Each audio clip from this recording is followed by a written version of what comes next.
Tune in for the audio, or you can even watch back. Giving players all the props, or put them on blast. We don't give no hot takes, only talk facts. We're giving all our devotion, riding high on this wave of emotion. Going all out, yeah, cause this is our time. No, ain't no stopping us till we reach the finish line. All in, we came here to win.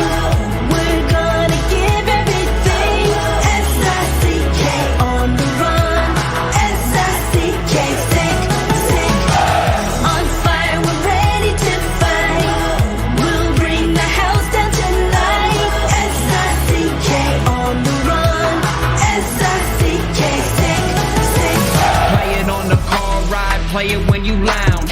X and O, you know that we can hold it down. Shout out to my man Sammy, got it off the ground. And to all the listeners tuned in right now, got debates, analysis, and speculation. This is sports talk for the new generation. You know where to find us, got a reputation. Sick podcast, your #1 sports destination. We're giving all our devotion, riding high on this wave of emotion.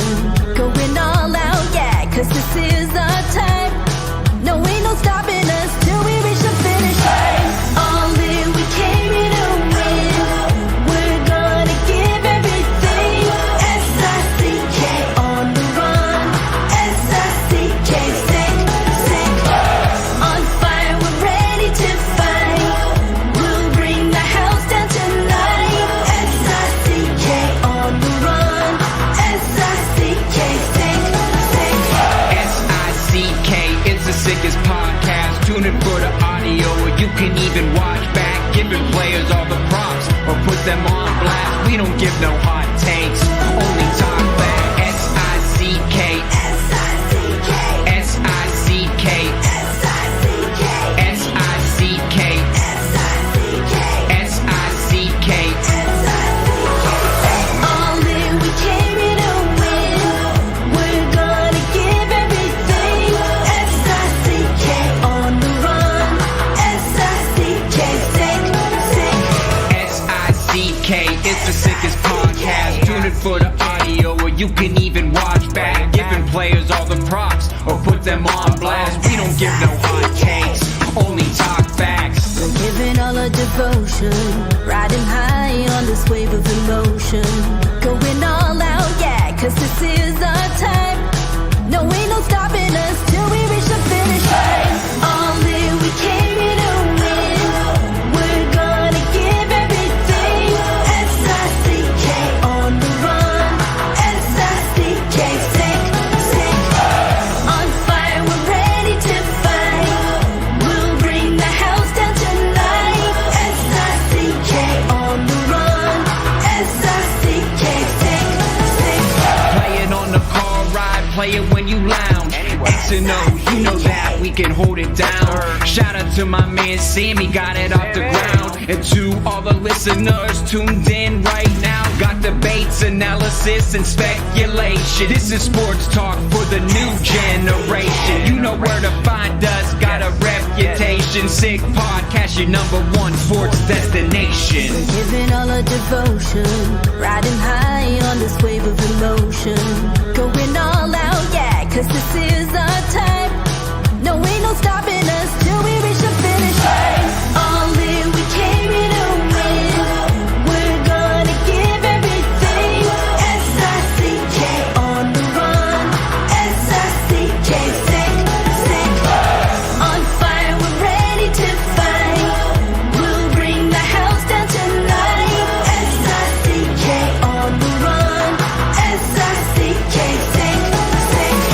S-I-C-K, it's the sickest podcast. Tune in for the audio, or you can even watch back. Giving players all the props, or put them on blast. We don't give no hot takes, only talk back. S-I-C-K, S-I-C-K, S-I-C-K, S-I-C-K, S-I-C-K. S-I-C-K. Turn up your volume. Because you're about to listen to The Sick Podcast. With Tony Marinaro. 55 seconds left in the penalty, a minute and 27 seconds left in regulation time. Boston 4, Montreal 3. Lafleur coming out rather gingerly on the right side. He gives it into Lemaire, back to Lafleur. Oh! The sickest Montreal Canadiens podcast.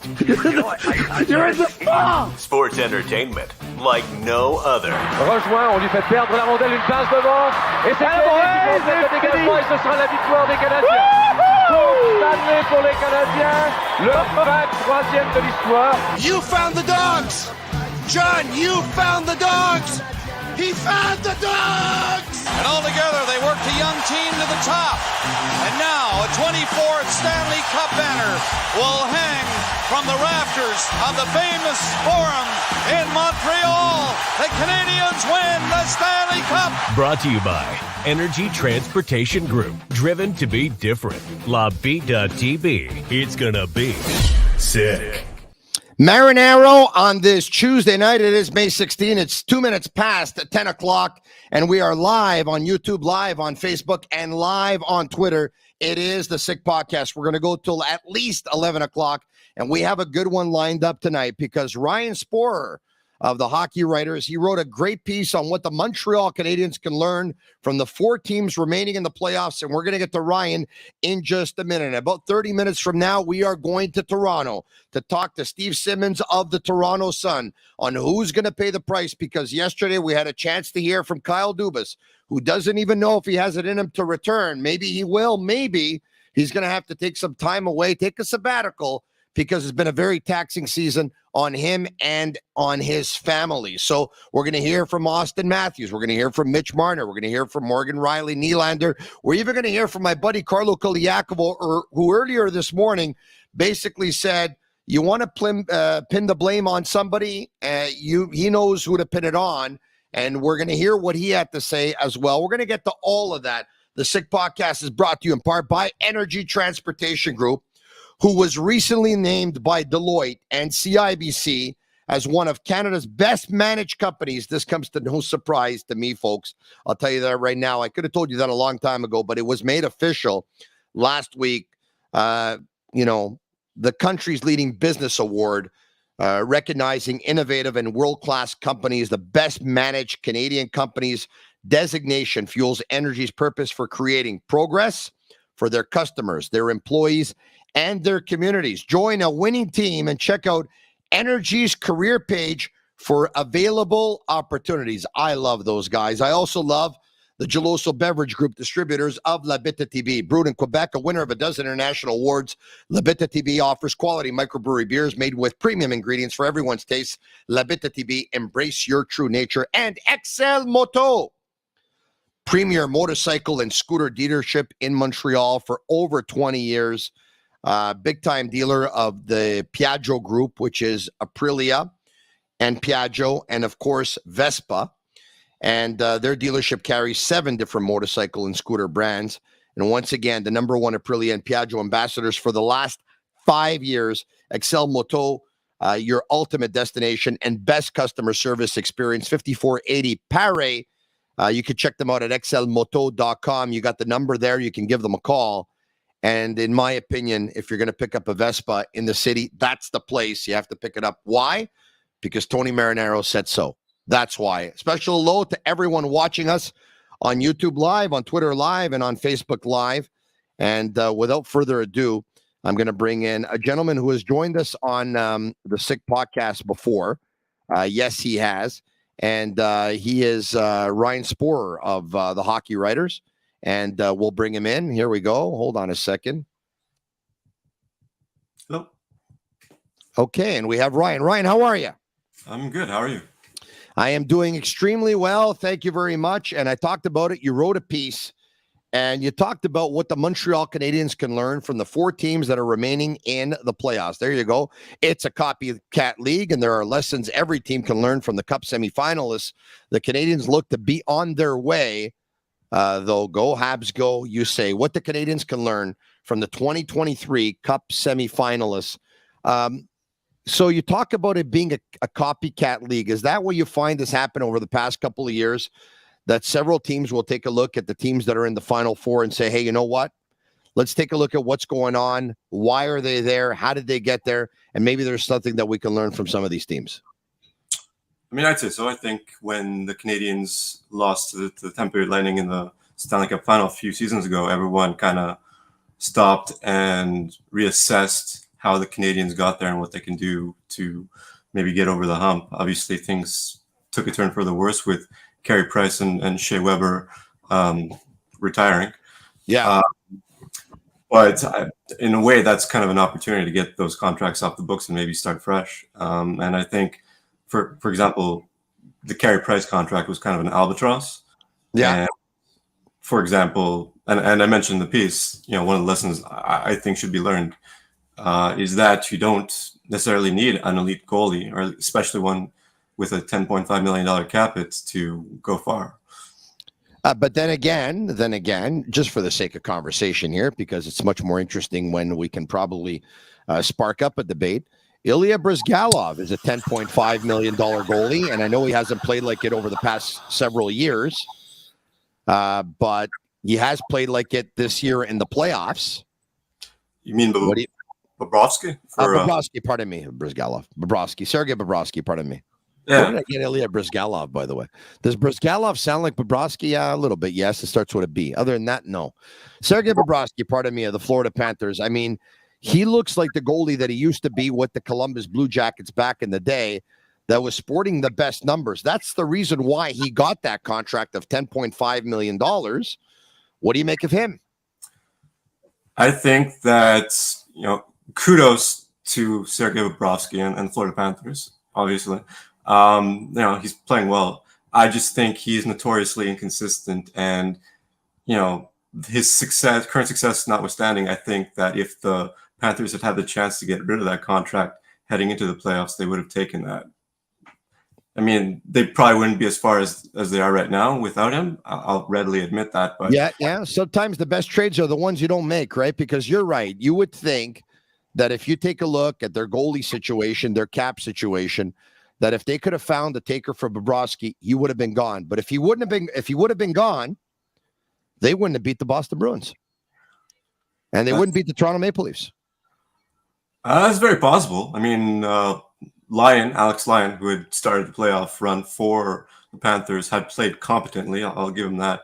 And I don't think that they would be in the Bruins without Bobrovsky. But Maple Leafs, who knows? And it's a moot point. But all that to say, I think that the Panthers are kind of, and I mentioned the Panthers obviously in the piece as well. I think they're proof that, and maybe Bobrovsky is proof of this as well, that anything can happen is once you get into the playoffs. I don't think anyone foresaw Bobrovsky standing on his head to the degree he has, and I don't think anyone really saw Panthers rekindling their, President's Trophy winning mojo from last season and knocking off the Bruins after just sneaking into the playoffs. But this is what I like about your piece is that you take a look at the four teams and you identify Vegas as the team where you say the Canadiens don't need another Carey Price. And then you take a look at the other teams and you talk about what they have that the Canadiens don't have and all that stuff. So what does Vegas have to be where they are? Because they don't have a Carey Price in goal. As a matter of fact, you're right about that. As a matter of fact, on paper, they have lesser names than they have had for several years, probably since they've been in the league.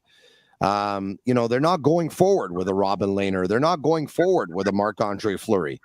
What do they have?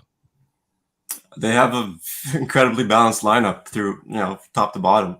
And I think if the Canadiens, like hypothetical scenario, if the Canadiens have the opportunity to switch rosters, with the Vegas Golden Knights, I think they would take it in a heartbeat. I think any fan would. You've got Mark Stone, you've got Pietrangelo on the back end, you've got William Karlsson, who's an incredible two-way center. Marchessault, who's threw away for all intents and purposes. Same with Ryan Smith. I mean, they've got an incredible top nine, and a back end that's aside from Pietrangelo, maybe and Shea Theodore, maybe not as many big names, but still very competent blue line. You know what they have, and I think you put it right when you said that they have a balanced lineup. They definitely do. Their top four on defense reminds me of the top four the Canadiens had a couple of years ago when they got to the final. Yeah. I mean, but to be fair, that the Canadiens' top four, that's that at the playoffs they were playing mind-blowingly above their heads. But yes, yeah, but they were a playoff top four. Yeah. You take a look at Ben Sherratt for 82 games in a season. You take a look at Joel Edmondson for 82 games in a season, and chances are you're not going to love them as much as a maximum 28 game cup run in the playoffs, because it's more defensive in the playoffs. There's more clutching and grabbing. There's more holding. You get away with more infractions. You get away with more physicality. You get away with more stick work. But if I take a look at the top four for the Vegas Golden Knights, and yes, you're right, they are very complete at center. They're pretty deep with Eichel and Chandler Stevenson and William Karlsson on the wing. On their top three lines, they have three different players that can produce offense, and Jonathan Marchessault and Mark Stone and Riley Smith, to name a few. But on defense, Alex Pietrangelo, who would be, let's just say, their version of Shea Weber, being their best defenseman. Shea Theodore, Alec Martinez, and Braden McNabb. Maybe different style defensemen that the Canadiens had, but a team that is very, very reliant on their top four. Very reliant. Sure. All right, let's take a look at other teams. What can the Canadiens learn from the team that's going up against Vegas, the Dallas Stars? This is kind of a tough one, because I think that it's more so just optimism, in the sense that, the Dallas Stars, they kind of were the team right before the Canadiens to get beaten by the Lightning in the Stanley Cup final. Yeah. And they actually missed the playoffs the following season, much like the Canadiens did, finishing last place right after, they reached the Stanley Cup final. So I think that there's a degree of maybe that can happen to the Canadiens, in the sense that, they're not necessarily far off from, another run to, the Final Four, hopefully maybe a Stanley Cup final appearance. Granted, the Canadiens have obviously missed the playoffs for a second straight season, but I do believe that they're trending up. I mean, last place last season, fifth from last this season. I think there was a lot more optimism in the air, patience as well, but optimism nevertheless, with regard to how they were generally in game start to finish, despite losses. But okay, so you talk about the road back to responsibility doesn't have to be long, and that Dallas was able to turn it around in a short period of time. But here's the deal, though.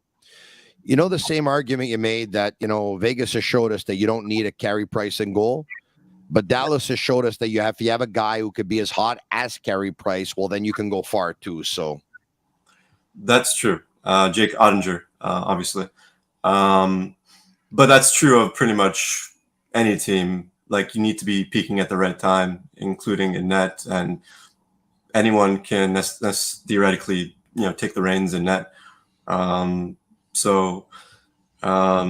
it would be great to have an Ottinger in net over, say, a Samuel Montembeault, who I have to give props to. Really, he proved me wrong this season with, playing the way he did. I think he's shown incredible upside, maybe to the point of being a legitimate quality backup in the NHL moving forward. Yeah. He's showing his worth with Canada at the World Championships as well. Yeah, kudos to him. And I definitely look forward to seeing what he can do next season. I do believe, it remains to be seen what happens, but I believe he's done enough to earn at least, the interim number one spot over Jake Allen. I don't believe he's the number one in this league. I hope he proves me wrong, but I think that if you can get an Ottinger at a cost-effective price, draft them, for example, and take advantage of that entry-level deal, you'd obviously prefer to have someone of that caliber over Montembeault, over Jake Allen. Yeah. But it's not necessarily a luxury every team has, especially at that price point. So you have to determine where you want to spend your cap space, and I don't believe it's necessarily in net. I think you want to insulate your goaltending with pretty good offense up front, pretty good defense on the back end, and that's proven to be a recipe that works. So when you talk about the Dallas Stars and the road back to respectability, how long do you think that road back is for the Montreal Canadiens when you take a look into your crystal ball?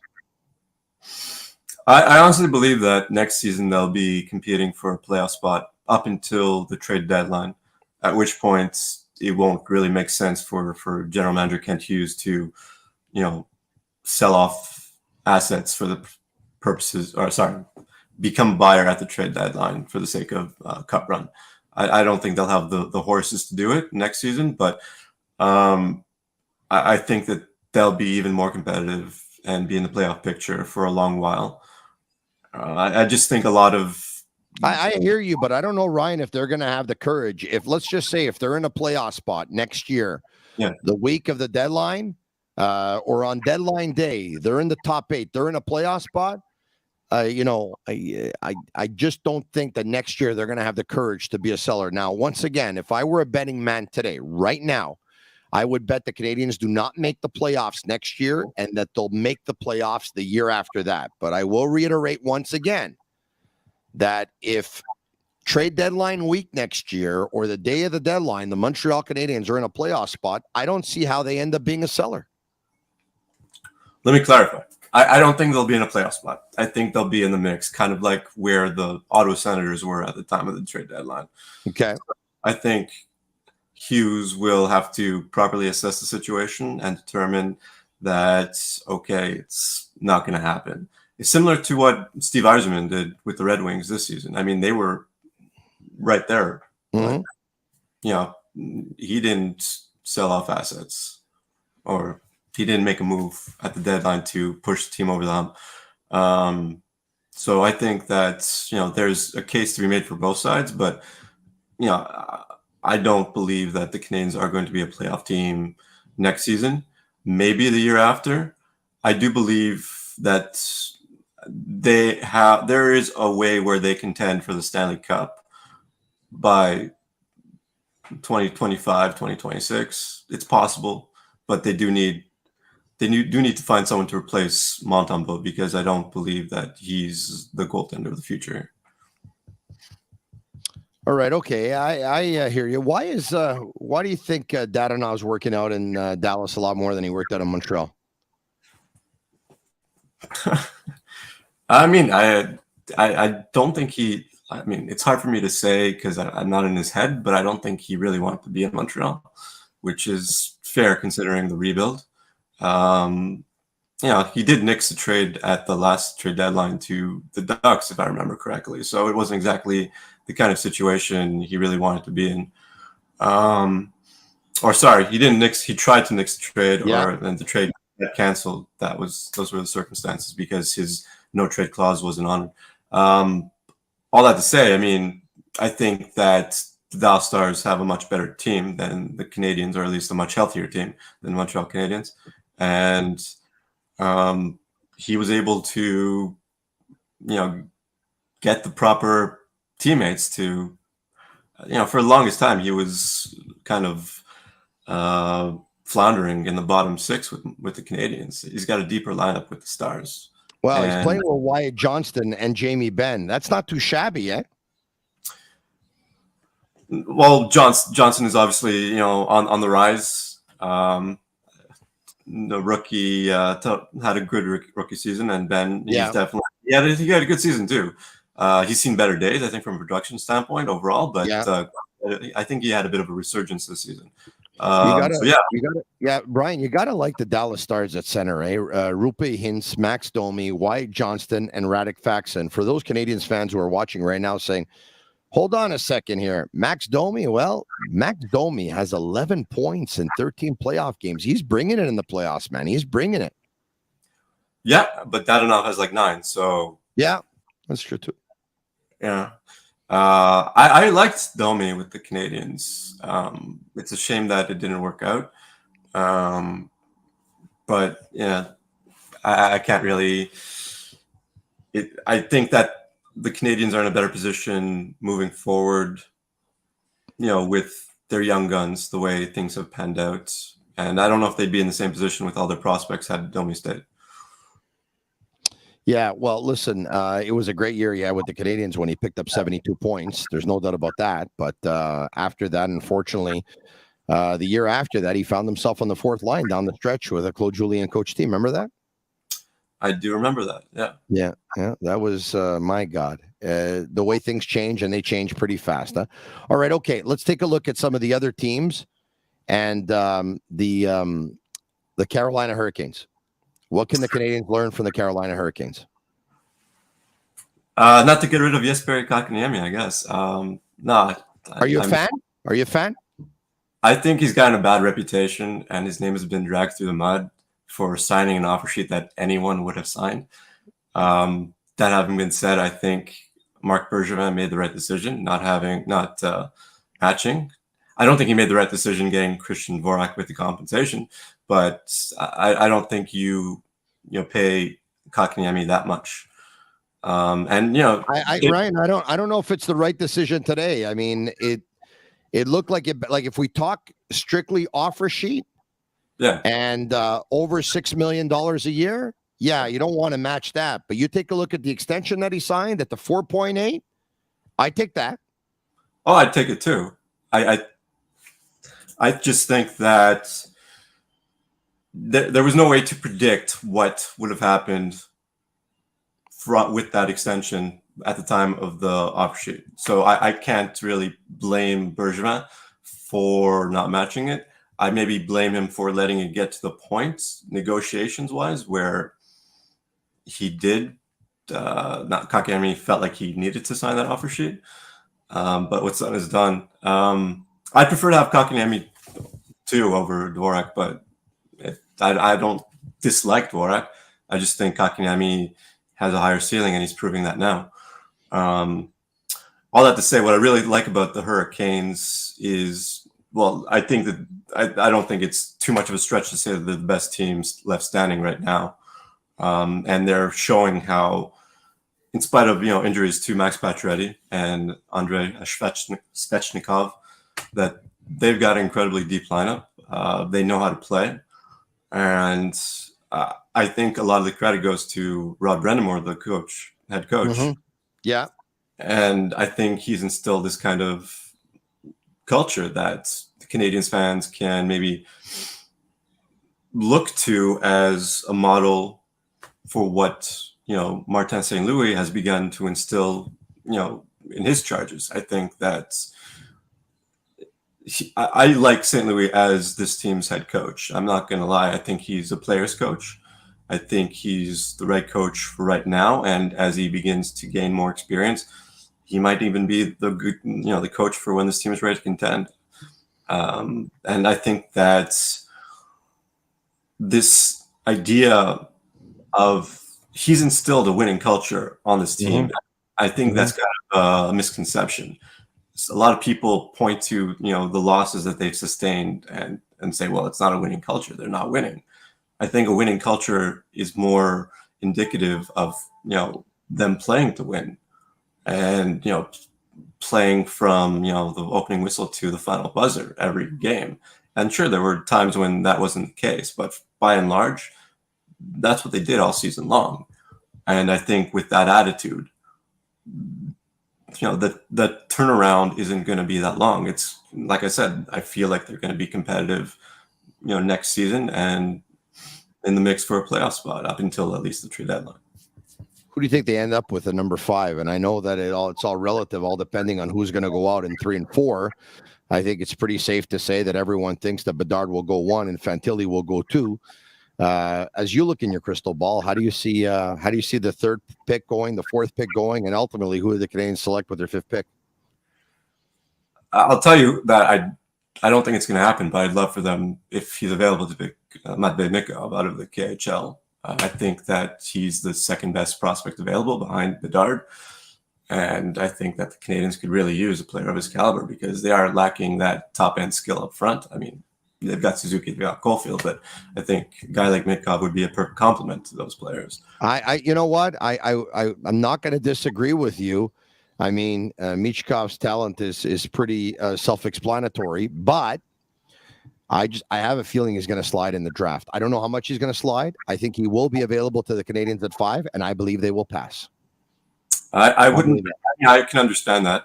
I've heard, rumors that maybe they're going with maybe slightly off the board with rumors. I've read the reports that they might go with Reinbacher, for example, a right-handed defenseman. But they'd be going off the board to do that. And I think if you're kind of resigned to going off the board and picking a lesser player with that 5th overall pick, it makes sense to take a chance on Mitkov. That's just my 2 cents. Yeah. I think that you have. I don't know if they're going to have the courage to go off the board in a draft like this. Mind you, the Red Wings back in the day of the Moritz Seider draft, they did, because a lot of people thought that Moritz Seider was going to end up going 15, 16, 17, whatever it was. They ended up picking him, 6 or 7 or whatever. And I guess they have no complaints because he's turned out to be a pretty amazing defenseman. You know what I mean? That's true. And I can't lay claim to any knowledge of who they're going to pick or if that pick is going to pan out. I think that they're in a good position to pick a great player, and I'm willing to give Hughes the benefit of the doubt. I didn't necessarily agree with the Slavkovsky pick, but again, we'll see. We've got a few years before we find out, if he pans out. And so you hold on a second. You disagree with the Slavkovsky pick? Who would you have picked? I personally would have picked Wright, but I would have gone with the center. So I think maybe Cooley at this point would have been the better option. I like Doc. I think he's worked out. So I can't really. I think if they had Doc in their back pockets at the draft, which they did, I can understand the pick a lot more. So in ending, what do you think the Montreal Canadiens can learn from the final team that we didn't get to, even though we did talk about Bobrovsky, from the Florida Panthers? Well, I think just that, like I said, anything can happen. Who knows? I think that once they get in, then whenever that is, magic can happen. And we know from experience from just a few seasons ago what happened when they just got into the playoffs. They reached the Stanley Cup final. And they got outclassed by Lightning. But, it was a magical run. And, it was the first time really I had a chance to experience that in my lifetime. I was around for the 93 Cup, but I wasn't old enough to really understand the magnitude of what I was watching. Yeah. So it was fun. It was really fun to watch that. And I know it looked like the Panthers weren't going to make the playoffs at one point, but now that we see the way they performed in the playoffs, I think it's pretty safe to say that they resemble more the Panthers of 1 year ago than they did during this past regular season. Of course, there was a big trade that was made.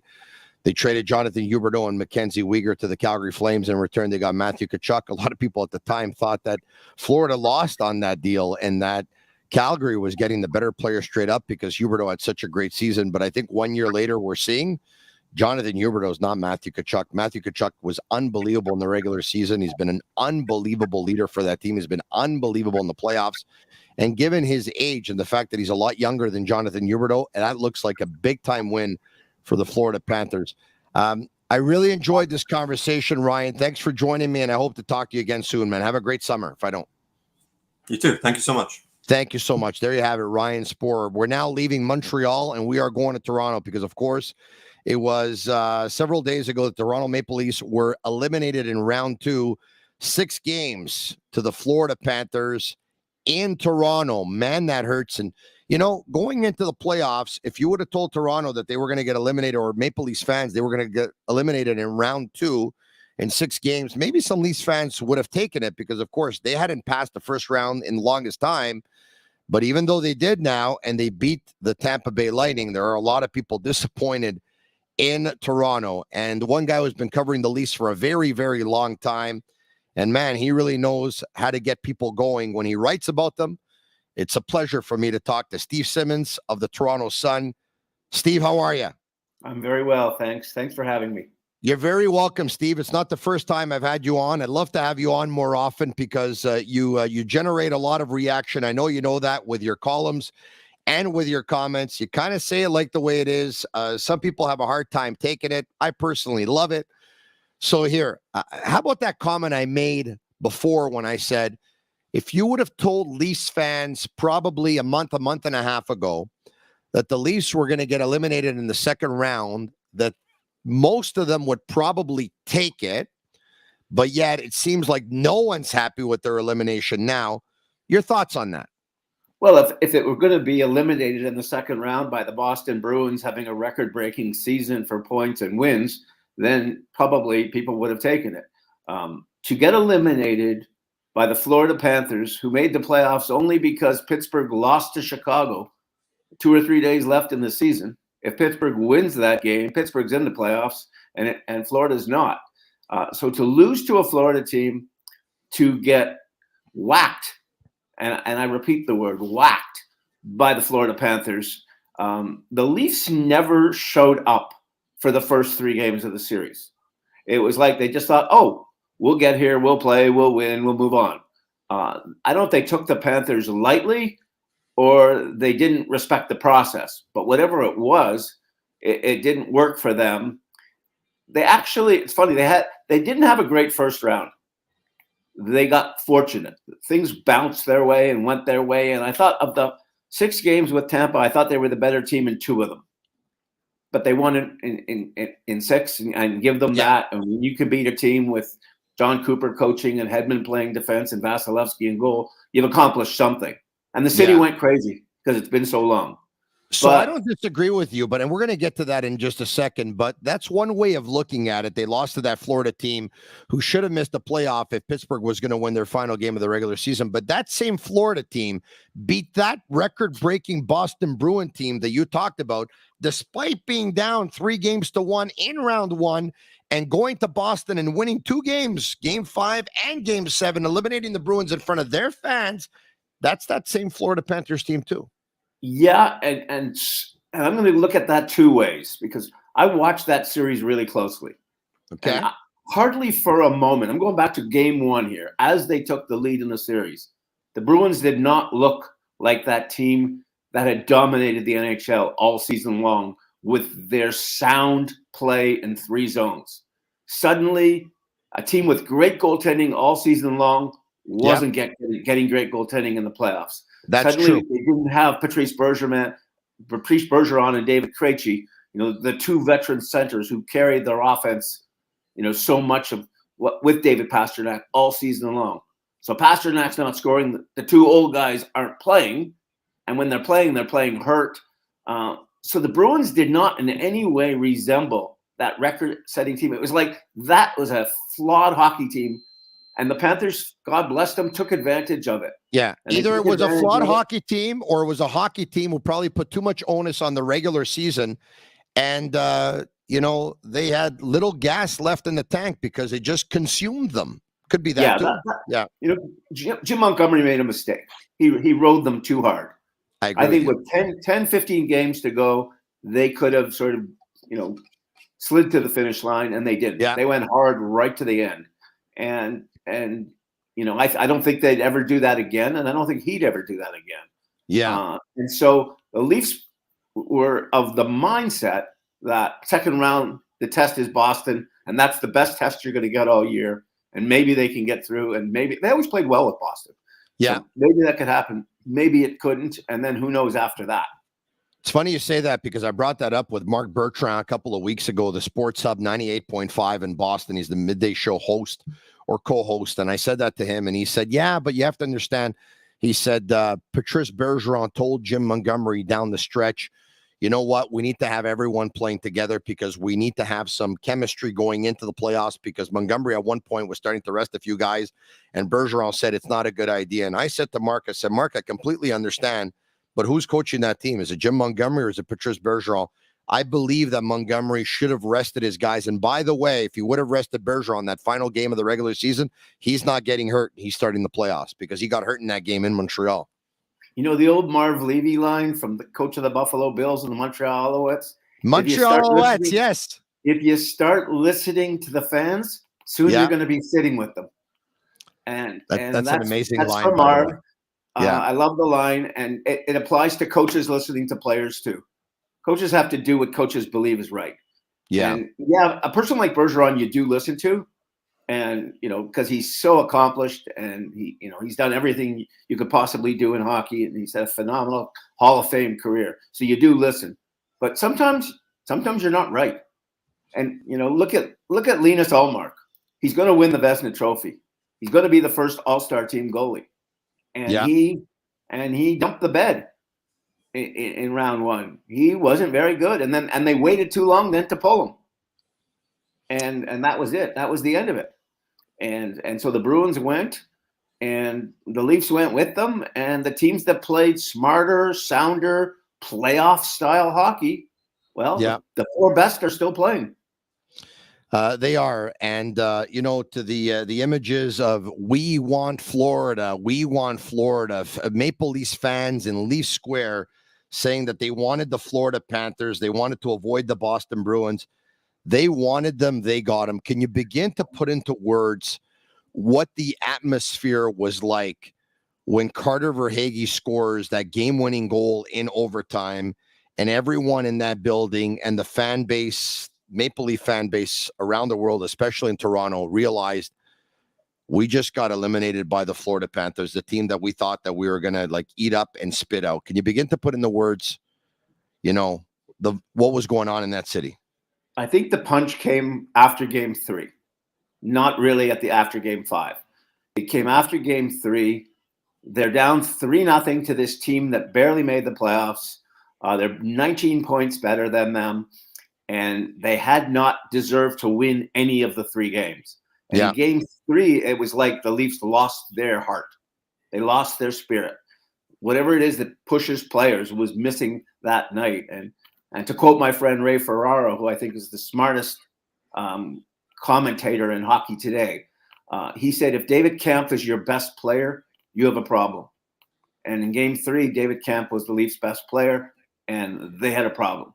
They came back with a reasonably strong game 4, which was their only game of the series that as a fan you could or should be proud of. And then, game 5, they lost in overtime, but throughout the game, they were not the better team that night, and they didn't have the better chances, and they didn't deserve in any way to win the series. And so they go out, and the punch in the gut really came when they lost game 3, because if you win game 3 and it's 2-1, and now you're sort of believing you're back in this thing, and maybe your talent starts to take over. I agree with you. 3-0 down is a mountain that seems too high to climb. Well, it's been done 3 or 4 times in hockey history, and never in the NBA. The Red Sox did it to the Yankees, but to be honest, it rarely, if ever, happens. And what often happens is at 3-0, the other team wins to sort of avoid being swept, and then they lose game 5. You've put everything out for that one game. Yeah. And I hate that expression. But by the way, I don't know if I said at one point that they lost in 6, but yes, they obviously lost in 5. But even though you said that, we talked about the mountain too big to climb, Steve. I don't know about you. Maybe I got the feeling that if Toronto was going to score and win that game in overtime, that series was going to go 7. Obviously, we can throw that out the window because it didn't happen. And even if it would have happened, it doesn't necessarily mean it's going to 7. But the way Toronto got back in that game, because they were down 2-0 at home, and they're able to clutch and claw their way back in that game, and they tie it up and stuff like that. But you wrote a piece. You wrote a couple of pieces now in the Toronto Sun over the past couple of days, where a lot of Leafs Nation and hockey fans around the world are looking, and they're looking at Dubas, and some of them are looking at Keefe, and some of them are looking at Matthews, and some of them are looking at Marner, and some of them are looking at Nylander, and maybe a couple less are looking at Tavares. But you wrote a piece about Brendan Shanahan, and I thought it was a very, very logical piece, because at the end of the day, it's Shanahan that wanted to go with Dubas. Dubas ended up going with Keefe. It's Shanahan's responsibility. And If Shanahan is replaced, then you'd think a new president will bring in his own general manager, and a new general manager will bring in his own coach. But if Shanahan remains, then it's interesting to see what happens after that. So let me ask you this. I'm going to ask you, should he stay or should he go? And I'd love to know your reasoning why. Brendan Shanahan, should he stay or should he go? I'm a huge Brendan Shanahan fan, both personally and professionally. And if I was the owner of the Maple Leafs, I would replace him tomorrow. I think 9 years is a great run. He's done some amazing things here. He has turned the franchise from sort of laughing stock to very credible. Unfortunately, not credible enough come playoff time. And he put his faith in Kyle Dubas as general manager, and Kyle Dubas's belief of talent trumps all, has been proven not to be successful come playoff time. And Kyle's, hand-picked coach is Sheldon Keefe, who was his coach in junior hockey and his coach with the Marlies and now his coach with the Leafs. Those two are connected at the hip. Shanahan's connected to one. So I think if one goes, basically they all go. But I don't know if any of that's happening. And the thing is, when you don't have real ownership, and by that I mean the one person who owns the team, the George Steinbrenner, whatever you want to call him. Yeah. They have corporate ownership. And two corporations who can't stand each other own 75% of the team, each 37.5%. Bell and Sportsnet, for those watching, yeah. Bell and Rogers, who can't decide that today is Monday, let alone tomorrow being Tuesday or the next day being Wednesday, whatever day it is, they can't agree on what day it is. They're going to have to now put their heads together and make a decision. And Larry Tannenbaum, who they let sort of play as the de facto owner, he's the 25% guy who really can't make a decision in this case. It's got to come for those two guys have to put their heads together, or those two companies have to put their heads together and decide what they're going to do. And neither of them are in the hockey business.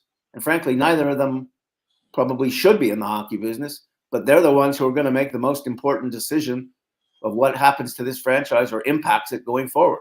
Well, one guy who was in the hockey business and still is, he's former NHLer Carlo Koliakovo, who's the co-host of the morning show in Toronto. And here he is earlier this morning on his show, First Up. Listen to this. See that there's a disconnect between the players and the coach, which is why I wouldn't opt to make a coaching change with this team. I've said it from day one, and I'm going to stay with it till now. The Maple Leafs don't have a coaching problem. They don't have a GM problem. They have a player problem. The players that this team has trusted for the last 5 years are all great players. But together, they are just not capable of getting the job done. It's an interesting comment because there's several ways you can take a look at it, because I understand what Carlo's saying, but then you can say, well, the coach has to get those players to be able to play together. And you can also say, if they're not coming together, maybe it's because they don't have chemistry to come together, and that's on the GM. So I understand his point, but you can take that so many different ways and break it down, right? Well, you start, yes, the players have underperformed this year, last year, against Montreal a few years ago. You can go back to the beginning of, this is a 7-year run for Matthews, Marner, Nylander together. And in none of the 7 years have those three guys basically put their heads together and their talent together and their skills together and have taken over a playoff series. And they all have the ability to do it. They're phenomenally talented players. And they're the guys that have to lead this franchise and push this franchise forward. They're chosen by Kyle Dubas. They're put out in those situations. They were signed long-term by Kyle Dubas. So his belief was, we're going to have the most talented top four in the league.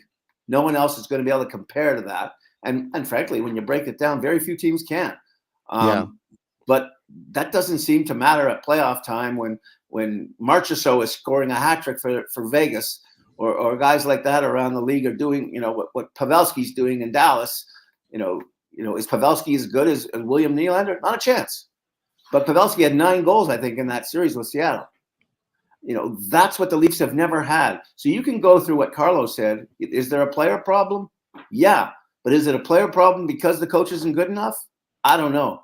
But I do know this. Against Montreal with a 3-1 lead, they came out scared in Game 5 and Game 6 and Game 7. They didn't play to win that series. They played to not lose. And you go back the year before that, they played Columbus in a best of 5. And they lost the final game 3-0 to a Columbus team. I don't know. The best player may have been Pierre-Luc Dubois. You look around what's happened. Tampa last year, they came home for Game 6 up 3-2. All they had to do was win one of the final 2 games. Lost 6 and 7. If you go through Steve, you get the feeling though that the pressure and the expectations are suffocating this group. That it's just too much to handle. So I have to ask you, how tough are you on this, guys? And how tough are the members of the media on these guys? You get the feel. What is it? Is it a fan expectation? What is it exactly? No. Well, first of all, the talent. That's the problem. I would equate this. You love a rock band and you listen to them all the time and you can't get enough of their music. And then you go see them live. They have no energy and they're singing off tune. And you're wondering what in the heck is going on here? This concert sucks. And I think that's a little bit like the Maple Leafs at playoff time. Mitch Marner, 2-time first-team All-Star, the only Maple Leaf winger to do that in the modern era. We're talking from like 1950 on. No other Leaf has been a 2-time first-team All-Star in a row. He was very average in the playoffs. Austin Matthews, who scored more goals than any player in the league at even strength since he's entered the NHL, didn't score in the temp and didn't score in the Florida series. You can look and whatever. That band did not come together and did not, wasn't able to produce when it mattered most. And I wonder, after a while, can the same coach and the same players get over the hump when, if the coach is getting outcoached every year and the players are getting outplayed every year, then something's wrong with the group. I want to get to Matthews. Let's hear from him. Long term? Yeah, of course. I mean, my intention is to be here. I think I've, reciprocated that before, how much I enjoy playing here and what it means to me and the organization, my teammates, and how much, I just enjoy being here. So, how important to get that done before next season? Yeah, I think that, it's important and, it'll all kind of work itself out in due time and just kind of go from there. But, as far as everything else goes, I mean, it's, like I've said before, I mean, I really do enjoy playing here and it's a true honor. And, the work that, we're putting in to obviously continue to strive for that end result is, extremely motivating. So there you have it, Austin Matthews, who of course obviously says all the right things. His contract will be up in a year, and he talks about wanting to stay, and it's all going to play itself out in due time and all stuff like that. And they're trying to get something done there, and he feels pretty good about it going forward. And I'm going to make arguments, by the way, to hold on to Matthews in just a minute or two. Right, I'm high on the player. I do realize that he underachieved in the playoffs big time. I thought he was almost a no-show in round 2, which was extremely disappointing. The challenge that I have, besides all of that, which was obviously concerning, is that even though I'm going to make an argument that they should keep him in a minute, the challenge that I have is the body language. Steve, there's something that's off. Maybe you're used to seeing him like this. I don't think he smiles as much as he should. I don't think he looks as happy as he should. It seems like there's something troubling him. And I think it's more than the pressure. Do you get that same feel? No, I just know him well enough to say that there is nothing he likes doing less than coming out and talking to media. Oh, got it. He doesn't care for the media. He doesn't really respect the media. He doesn't like the process of, when 30 or 40 people go to a Leaf practice and all of the interviews are scrums with cameras and you don't really get to know anybody anymore. You don't get to talk to them. You don't get private conversations the way, many of us grew up in the business, connecting with people. And so, Austin Matthews has been brought into this sort of homogeneous NHL that he's now a part of. But name a team that's won a Stanley Cup without a great first-line center. I don't think you can. And I don't think you can win without one. And so if you let Matthews go, which I think would be a huge mistake, who's your number one center? Old, slow John Tavares? I don't think so. He can barely be a number two center at this point. And so you need an A defenseman, a number one center, a top flight, but not all-star necessarily, goaltender, and a very good coach. And every Stanley Cup winner has those things, pretty much. Everyone except the Carolina Hurricanes, I think of what year was it, 2005 or something? Well, the Colorado Avalanche won it last year with Nathan McKinnon. The Tampa Bay Lightning won it for a couple of years with Braden Point. The St. Louis Blues won it with Ryan O'Reilly and Braden Shen. Washington won it with Kuznetsov and Backstrom at center. The Pittsburgh Penguins won it a couple of times with Sidney Crosby and Evgeny Malkin. The Chicago Blackhawks won it with Jonathan Toews. The Los Angeles Kings, maybe to a lesser degree, Anze Kopitar. No, he's pretty not too lesser shabby. degree, Anze Kopitar to me. Yeah, I think he's one of the best players in the NHL. And I think maybe Jeff Carter before that. The Boston Bruins won it with Patrice Bergeron. The Penguins again, Detroit. Probably Pavel Datsyuk, Anaheim, Ryan Getzlav. Carolina, you're going back. Was it Eric Stahl? And Eric Stahl was the center, but they didn't have a really good defenseman on that team, and they're the exception to the rule. Although one of the Pittsburgh Stanley Cups, Chris Letang was hurt for, and so he didn't play. So they had probably the weakest defense that's ever won a cup. No, Steve, your point is well taken. As a matter of fact. Look, I'm not going to lie to you.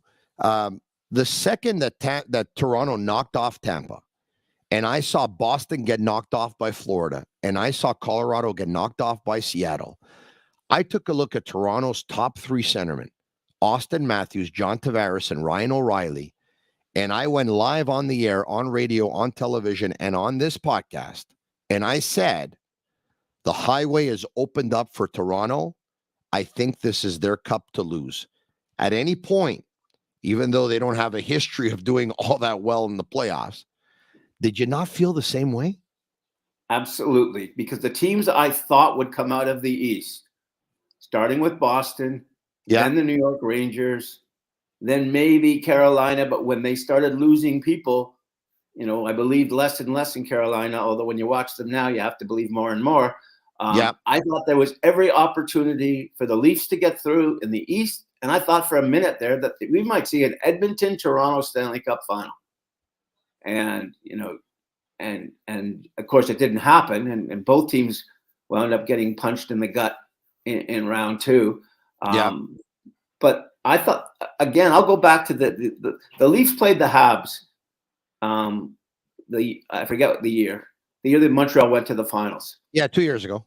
And to me, that was the worst defeat of this era with this team, because not just because they had the 3-1 lead, but because of the possibility of the Canadian division and moving on to the finals and chance to advance. And Montreal took advantage of it. God bless them for doing that.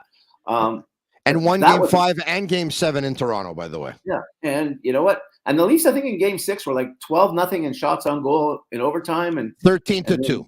Yeah, and then they came back and scored. But my point is, that was a great opportunity, and they couldn't find a way. And this year, it reminded me of one of the years ago when I think it was might be the '93 Canadiens, when Pittsburgh was eliminated by the Islanders. Correct, David Volek, Game 7 overtime. Yeah, when that happened, it opened up possibilities for that team that kept winning in overtime. And sometimes you just have to be able to take advantage of the path that you have. And that's one of the flaws, one of the flaws of this Leafs team. And of the 20 players, I'm going to push goalies to a side for a second. They got, if I can, Steve, for the benefit of those watching, they did get eliminated by the greatest player of all time, arguably, right? Wayne Gretzky went into Toronto and scored a hat trick in Game 7, one of which I believe was off of Elliot's skate at the time. and the Los And he Angeles can Kings. that. Yes. Yeah. I might argue the best player of all time thing with you, but You're a Bobby Orr kind of guy. I'm a Bobby Orr guy. I figure. Yeah, No. my dad tells me the same thing, but he grew up watching Bobby Orr. I grew up watching Great Wayne Gretzky. I was born in '72, so I miss Bobby. My first job in the NHL was covering the Calgary Flames, which I did from 1980 to 87. So I saw the greatest years of Gretzky's career in many playoff series against the Flames. And what a fantastic, I think I watched the best hockey ever played. Yeah. So those Calgary Edmonton series. Amazing. It was like nothing I've seen since. That Gretzky goal in overtime, was it over Mike Vernon's shoulder? Mike I think Vernon, it was a real, and Gretzky wasn't known for having the best slap shot, but sometimes when he got all of it, he got all of it. And by the way, you talked about the best hockey. To this day, I say the Canada Cup. And what was it in 87? Yeah, that's that 3-game series of 3 games of 6-5 for me. And a lot of, once again, those who are older will probably talk about the Summit Series. But once again, I was born in '72. But that '87 Canada Cup is the best hockey I've ever watched in my life. And the reason it's the best hockey you've ever watched in your life, it's because it's the best hockey that's ever been played and the most exciting hockey. The 72 series on the same line.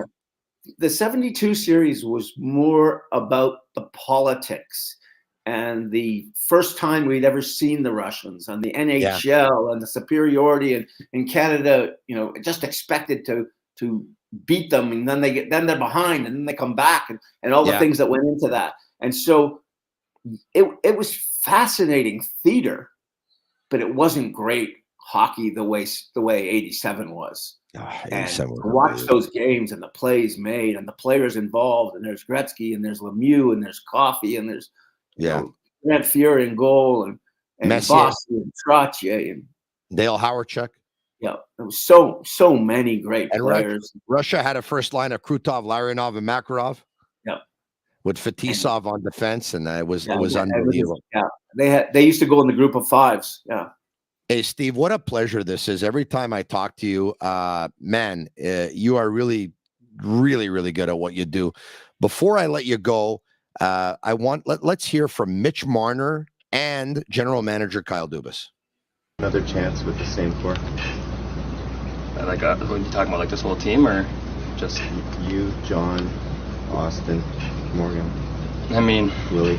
Yeah, we all got years left on our contracts. I mean, I don't know. It's not up to us, but we got a lot of belief in this group. We got a lot of belief in that core, and it sucks right now, but we got belief. I mean, that's not up to me to decide. I think we're proud of our season, things that we were able to do over the course of it.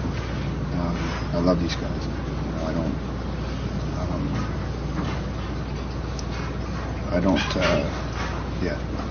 don't want to change. All right, okay. Not so sure who was that. The second one. It was Morgan Riley, the second. That was Morgan Riley. Yeah. Do we have Kyle Dubas? By the way, Morgan Riley was far and away the best Maple Leaf in the playoffs. 100%. No one was even close to him. 100%. The salmon and yellow back at Master Control. Do we have Kyle Dubas or not?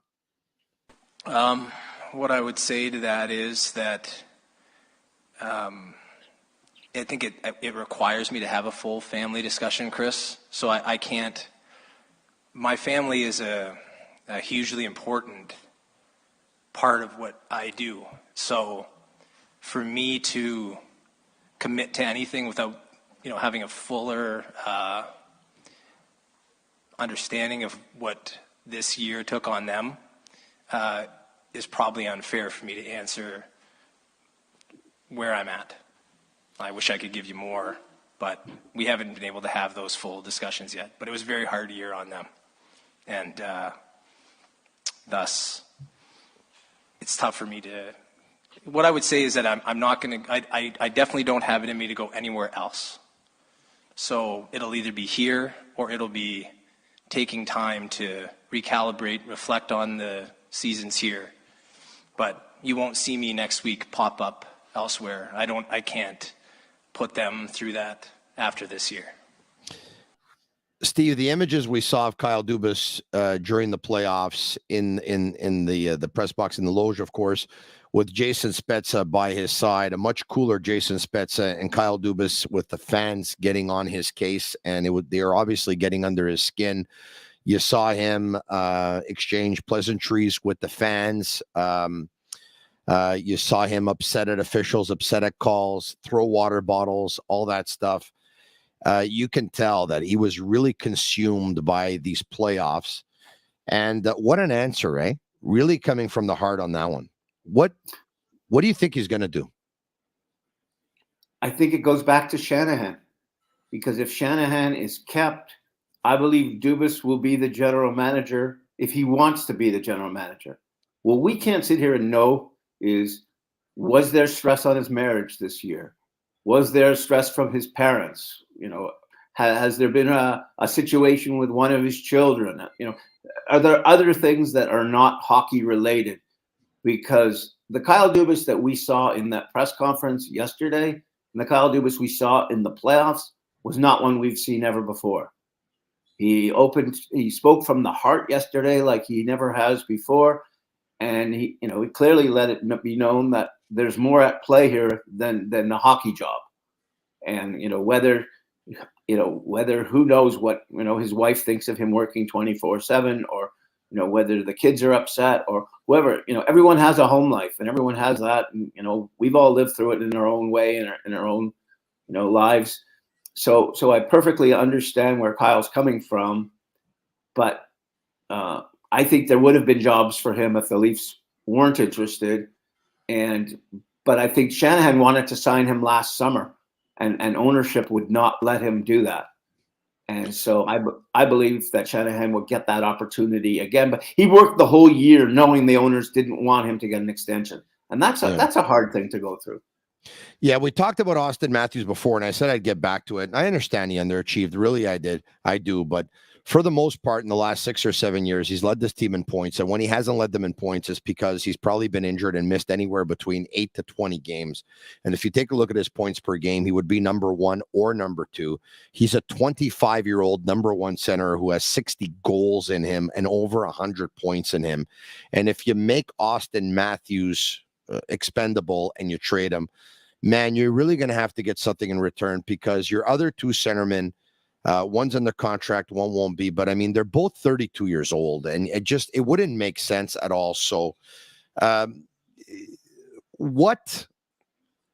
I know you said if Shanahan's back, Dubas will be back if he wants to be back. Is there any chance that if Shanahan's back, he looks at Mark Hunter, because at one point he made a decision, it was Dubas over Hunter, and Dubas got the job. Is there any chance that you can see the Hunter brothers taking over in Toronto? Zero. Wow. Zero. Wow. Mark Hunter had his opportunity when it was a first among equals situation. One was running one part of the organization, one was running the other part of the organization, and the Leafs had to make a choice. They had Lou Lamoriello as general manager, and Shanahan decided, Lou's run his course. I'm going to make a decision. He decided on Kyle. Mark left and never returned, so to speak, to the NHL, and is back, running, the best junior operation in the country, and doing that fabulously well. But the only way they would ever turn to Mark Hunter is if Kyle chose to leave, or they decided that they were going to let him go. And I don't see any reason why they would choose to let him go, because I don't know where you find anyone. You know how hard it is to find a good general manager. I hear you. Look, anyone who's better than he is at the job. I think Craig Button said something very interesting. I believe it was yesterday, where he said, Scotty Bowman at one point, he told the players in Detroit that he was going to make them and things very uncomfortable if they were going to be able to take the next step. And he did, and they went on to win Stanley Cups. And he says they need somebody in Toronto that's going to make the players accountable. But that has to come from the coach. Yeah, but I was going to say that. Didn't they have that when Mike Babcock as a coach, and then they have that from Lou Lamoriello as a general manager? Like, they've gone through so many different paths of Lou Lamoriello as the general manager, now Kyle Dubas, as Mike Babcock as a coach, as Paul Maurice as a coach, as Sheldon Keefe as I don't know what they have to do. Like, I don't think anyone can see the core four coming back. So I'll end it with this. What would you do? I'm putting you on the spot here, but you're a big boy with tons of experience, so I know you can take it. And thick skin. What would you do, and what do you think MLSC will do? Well, I said earlier that I would replace, the president, which would replace the GM, which would replace the coach. I got it. But I'm going to put an asterisk beside that. I would have to have candidates for all those positions that I believe are better than the people that you'd be letting go. So then you move to what will they do? I believe Shanahan will be back. I believe Dubas will be the general manager. And I think they're going to have a long and hard decision and discussion about Sheldon Keefe, the coach. Because you look right now, there are 4 teams left in the NHL. 3 of them have first-year experienced coaches behind their benches. Peter DeBoer goes into Dallas. They're playing, for a spot in the finals. Bruce Cassidy goes to Vegas. Same thing. Turns that team around. These are Paul Maurice. Same thing with Florida. These are good long-term NHL coaches. Surely there's somebody out there that's had some kind of playoff success that can point to that Sheldon Keefe can't.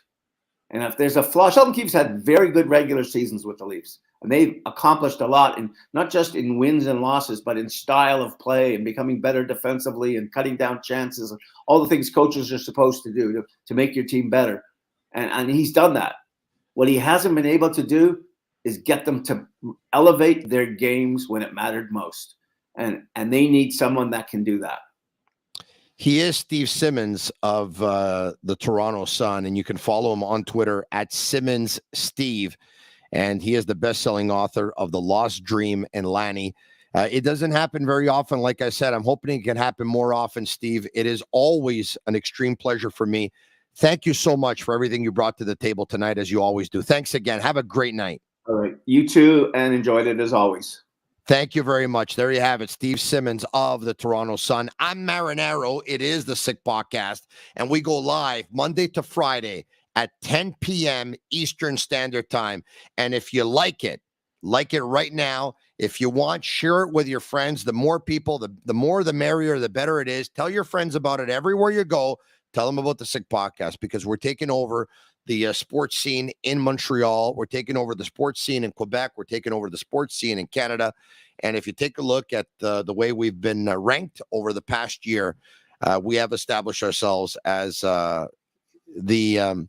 Montreal Canadiens, and when they're gone out of the playoffs, hockey podcast that is a force to be reckoned with. And we're pretty excited about that. If you tend to agree with that, if you listen to us on Google, Apple, or Spotify, leave us a 5-star review. That's our way of feeling the love. Once again, brought to you in part by La Bittt Tibi. Embrace your true nature. excelmoto.com for all your motorcycle and scooter needs. And of course, big dealers of the Piaggio Group, #1 in North America for the last 5 years. And Energy Transportation Group, recently named by Deloitte and CIBC as one of Canada's best managed companies. Comes as no surprise to me. Congratulations are in order for my buddies Mike Cinquino and Sean Gerard. I am so proud of them. That's a great spot to work. For all of you watching on social media, the Sick community, you are my Sick army. I can't wait for us to get together. I think it's going to happen in the next month. I've been promising you that for a while. We're working on something, and just can't wait to meet all of you and shake hands with all of you and take a picture with all of you and do what we love to do most, and that is talk sports, talk hockey, and talk about, of course, the Montreal Canadiens. For Agnello and Sammy at Master Control, they're Cavallaro. Be true to yourself. I am. Who am I? I'm Marinaro. And that's a wrap. Hope you don't miss us too much until next time. Follow the Sick Podcast with Tony Marinaro on YouTube, Instagram, Facebook, Google Play, and Apple Podcasts. The Sick Podcast is brought to you by Energy Transportation Group, driven to be different. La Vida TB. Embrace your true nature.